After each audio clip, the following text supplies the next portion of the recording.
د مخ نه تورې دانې او تورې لکې څنګه د تل لپاره لرې کړو. په سلامونه او احتراماتو مو هرکلی کوم ملګرو، هیله ده چې روغ جوړ او د صحت جامې مو په تن وي. زه یو ځل بیا ستاسو په خدمت کې د یو نوي ویډیو سره حاضر یم. هیله ده چې د پام وړ مو وګرځېږي. تر هر څه دمخه باید یادونه وکړم که زموږ چینل مو نه وي سبسکرایب کړی نو زموږ چینل سبسکرایب کړئ او په خوا کې ورسره د ګونګړي نشان ووهئ تر څو زموږ راتلونکي ویډیوګانې په اسانۍ سره وکتلی شئ. مننه.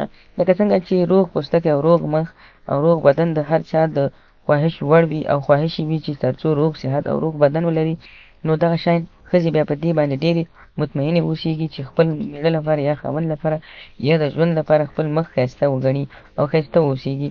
نو دوی غواړي چې خپل مخ ښایسته کړي، که هغه نر وي یا هم ښځه وي، نو باید دغه ویډیو تر پایه وګوري. نو که غواړئ چې تاسو خپل مخ ښایسته کړئ، نو تاسو کولی شئ چې دغه یو څو شیان تاسو استعمال کړئ او خپل مخ ښایسته او په زړه پورې. تاسو کولی شئ چې 1 ټماټر، 2 دانې لیمو او د غاښو کریم. د جوړولو طریقه دا ده چې لومړی به تاسو ټماټر راواخلئ او د هغه څخه به اوبه وباسئ او بیا به په یو پلیټ کې واچوئ. له وروسته به تاسو لیمو هم راواخلئ او دا به هم ور واچوئ او مکس به کړئ. کله مو چې دا ور واچوئ او مکس مو کړل، له وروسته به تاسو اخري کریم داندان یا د غاښو کریم هم راواخلئ، هغه به هم ورسره ګډ کړئ. چې کله مو دا ګډ کړئ، نو تاسو به دا د 10 منټ لپاره مکس کړئ. کله مو چې مکس کړئ، نو دې ته به تاسو نیمه کاشوغه سپین سوډا هم واچوئ.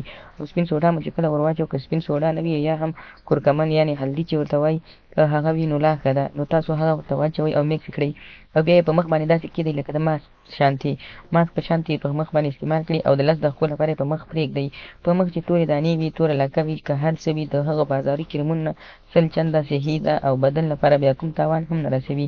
د 100 ورځو لپاره استعمال کړئ، بیا به ټول عمر دعاوې کوئ او بیا به داسې وایئ چې خدایه دا خو داسې نسخه وه چې هېڅکله هم ما نه وه استعمال کړې.